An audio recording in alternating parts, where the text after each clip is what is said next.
juga telah dikonfirmasi di grup media Kemlu RI. KBRI Tehran juga memberikan nomor hotline KBRI yang dapat dihubungi WNI jika berada dalam kondisi darurat.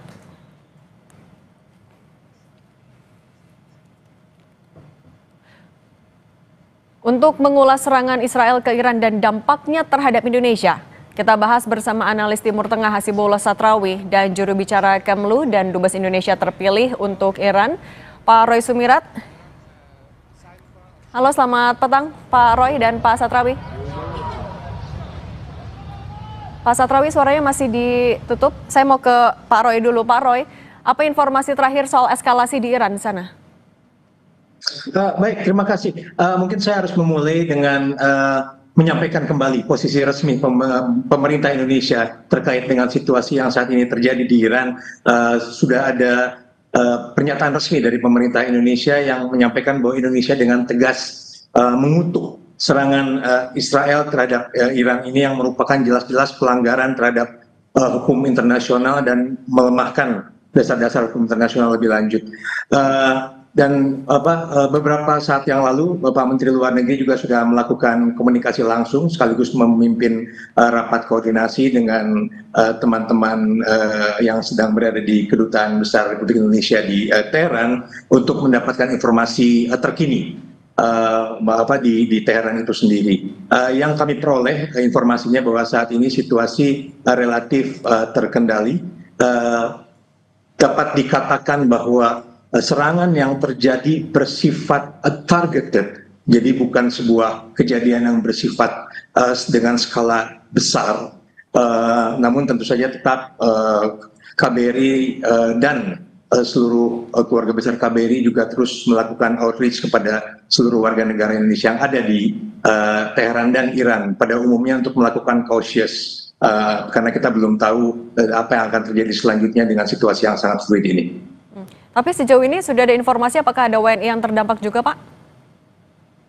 Saat ini alhamdulillah informasi yang kami terima tidak ada WNI yang terdampak dari insiden kejadian serangan tersebut. Tapi kami terus juga melakukan pemantauan dan melakukan komunikasi dengan simpul-simpul masyarakat Indonesia, bukan hanya di kota Teheran, tapi juga di kota-kota lain yang disinyalir juga banyak kemungkinan adanya serangan-serangan lainnya, dan juga kita melakukan pengecekan dengan kota-kota yang memang banyak warga negara Indonesia tinggal biasanya. Oke, Pak Satrawi, kalau dari analisis Anda, apakah memang motifnya sebenarnya memang untuk penangkalan ancaman nuklir atau justru ada motif lain di belakang itu? Ya, terima kasih. Kalau saya lihat memang isu sekarang ini isu berkaitan dengan ancaman nuklir, terutama karena kita tahu Iran ini sedang berunding dengan Amerika, dan secara politik perundingan itu sebenarnya agak melukai Netanyahu ataupun Israel, karena dilakukan tidak dengan cara ataupun aspirasi seperti yang diinginkan oleh Israel. Namun demikian, saya ingin melihat terlebih dahulu, Mbak, kalau boleh, kepada beberapa hal yang menurut saya penting sebagai pembelajaran, terutama kalau dilihat dari serangan-serangan yang terjadi sebelumnya, katakan serangan pada 14 atau pada bulan April dan bulan Oktober kemarin. Saya melihat ini ada kesamaan pola secara politik, terutama dari sisi Amerika, di mana serangan seperti ini dilakukan oleh Israel secara sepihak, ya. Kita tahu hari ini juga sama dinyatakan oleh Donald Trump, Presiden Amerika Serikat, bahwa ini tindakan yang sepihak dilakukan oleh Israel. Jadi dengan demikian publik dunia atau Timur Tengah mengecualikan Amerika dari tindakan yang dilakukan oleh Israel. Dan yang kedua, saya melihat tindakan seperti ini secara politik dilakukan oleh Israel dalam situasi yang posisinya Israel, terutama Netanyahu, tidak dalam kondisi yang cukup mengenakkan. Kita tahu di antara Amerika dengan Israel sendiri belakangan berada dalam hubungan yang tidak harmonis, terutama di antara Trump dengan Netanyahu. Minimal yang ditampakkan di depan layar. Misalkan dalam kunjungannya ke negara-negara Arab Teluk itu Trump bahkan tidak mampir ke Israel. Bahkan banyak kejadian yang itu menunjukkan Trump jalan sendiri seakan-akan tidak dengan Netanyahu. Misalkan soal perundingan dengan Iran, kemudian soal kesepakatan dengan Houthi yang itu dilakukan tanpa bersama atau persetujuan Oke, artinya kondisi Israel. ini juga akan membuat eskalasinya akan semakin panas. Sebelum ke sana saya ingin mengatakan Israel semacam menggunakan play victim ya untuk mendapatkan kembali dukungan terutama di Amerika dan masyarakat internasional. Cuman memang yang sekarang digunakan ini adalah menggunakan isu nuklir. Jangan lupa bahwa ini yang membedakan daripada krisis sebelumnya. Kalau krisis sebelumnya itu masih ada hubungan, boleh kita sebut sebagai sebab akibat ya. Israel diserang oleh Iran maka Israel serang balik. Itu peristiwa pada bulan April ya. Misalkan serangan Iran terjadi 13-14 sebagai balasan kepada yang dilakukan oleh Israel. Sama juga yang di bulan Oktober itu Israel menyerang Iran kurang lebih tanggal 26 setelah Israel melakukan serangan ke Israel pada 1 Oktober. Jadi masih ada hukum sebab akibat di antara serangan menyerang ini. Dan Tapi yang terjadi itu betul-betul tidak ada hubungan sebab akibat. Jadi ini isunya murni tentang isu nuklir dan keterancaman yang secara sepihak diajukan oleh Israel. Oke, Pak Roy, dengan masih adanya kondisi seperti itu di Teheran, apa arahan khusus dari Kemlu, dari KBRI untuk WNI yang di sana, atau mungkin ada WNI yang akan melakukan perjalanan ke sana? Apa arahannya? Sebenarnya ini sebuah hal yang kami lakukan tidak hanya kepada WNI yang ada di Iran ataupun yang akan melakukan perjalanan ke Iran. Secara umum kami selalu memberikan himbauan kepada seluruh warga negara Indonesia yang akan bepergian ke luar negeri agar juga terus memantau situasi di lokasi, di destination ya. Dan juga tentu memperhatikan perkembangan situasi di seluruh perjalanannya. Dan juga yang paling penting adalah melakukan kontak dengan KBRI atau KJRI setempat karena akan lebih memudahkan bagi kami di Kementerian Luar Negeri dan seluruh perwakilan Indonesia yang ada di luar negeri untuk melakukan pemantauan dan memberikan bantuan apabila memang dibutuhkan. Kalau seluruh warga negara Indonesia yang melakukan perjalanan itu melakukan pelaporan secara reguler kepada perwakilan Indonesia yang terdekat. Saat ini yang kami tahu beberapa jam yang lalu kami masih cek bahwa meskipun situasi relatif masih terkendali, namun berita yang kami tangkap adalah bahwa komunikasi melalui udara saat ini sedang ditutup airspace-nya di beberapa negara tertentu, sehingga tentu hal ini juga perlu diwaspadai untuk warga negara yang akan melakukan perjalanan lebih lanjut. Oke, Pak, tadi kan Anda juga menyebutkan Pak, kalau misalnya ini sebenarnya murni terkait juga dengan nuklir, tapi apakah ini akan dampaknya melibatkan negara-negara di sekitarnya?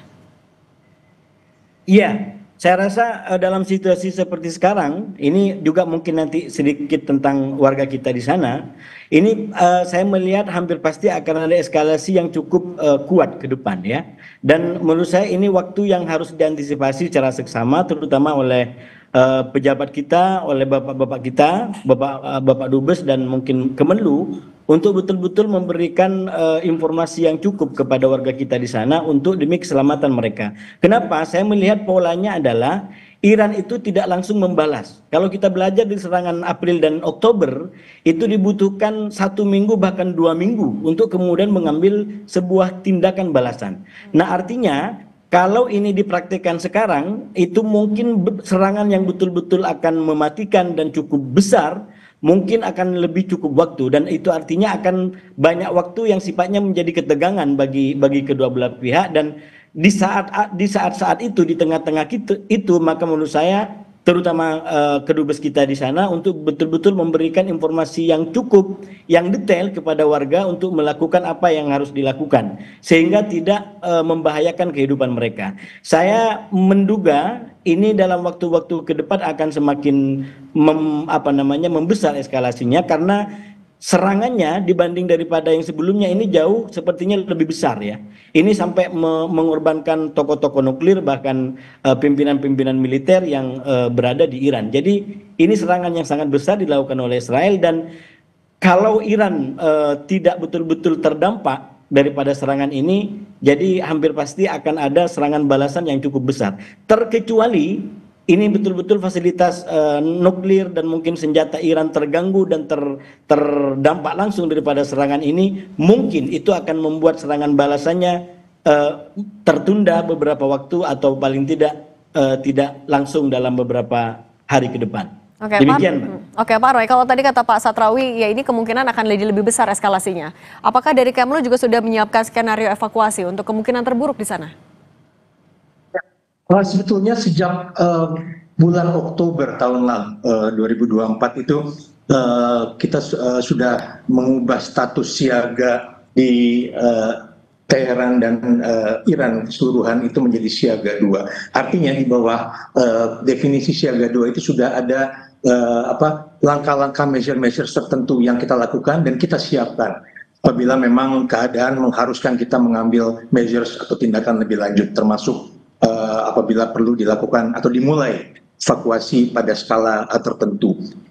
Namun tentu saja kita berharap yang terburuk tidak terjadi, tapi persiapan terus dilakukan dan kita juga terus mengedukasi para warga negara Indonesia yang ada mengenai langkah-langkah yang sekiranya dapat dilakukan apabila ada hal-hal yang tidak diinginkan tersebut telah terjadi. Namun juga patut saya sampaikan kembali bahwa masalah evakuasi itu pada ujung-ujungnya itu berpulang atau merupakan pilihan, merupakan opsi dari masing-masing individu. Ini terjadi juga pada beberapa situasi konflik di beberapa negara lainnya di kawasan, terutama di Gaza ataupun juga di Lebanon beberapa saat yang lalu, di mana memang ada warga negara Indonesia yang tetap memilih untuk tidak bergabung dengan rencana evakuasi yang direncanakan dan dilakukan oleh pemerintah. Namun tentu saja kami terus melakukan pemantauan dan melakukan komunikasi dengan seluruh warga negara yang ada. Oke, Pak Roy, tapi apa indikator yang dimiliki oleh Kemlu untuk menaikkan status ataupun juga menerapkan skenario itu, Pak? Tentu ada definisinya yang kami mungkin ada SOP sendiri yang mungkin tidak bisa saya sampaikan secara detail karena terkait juga dengan masalah safety and security. Tapi yang pasti bahwa kita akan selalu memprioritaskan keselamatan dan keamanan dari para individu warga negara Indonesia di luar negeri apabila terjadi hal-hal seperti itu. Jadi memang akan disesuaikan juga dengan assessment ataupun juga pengumuman dari pemerintah setempat, karena bagaimanapun juga kita terus akan berdialog dan berkoordinasi dengan pemerintah yang menjadi host, negara-negara menjadi host dari warga negara tersebut, mengakses bagaimana situasi yang ada di lapangan. Oke, Pak Satrawi, kalau melihat eskalasinya tadi di Iran dan juga Israel, apakah ini akan melibatkan lebih banyak sekutu lagi, baik itu dari Israel maupun juga Iran, atau siapa saja negara-negara yang kemungkinan akan terlibat jika ini tidak segera berakhir?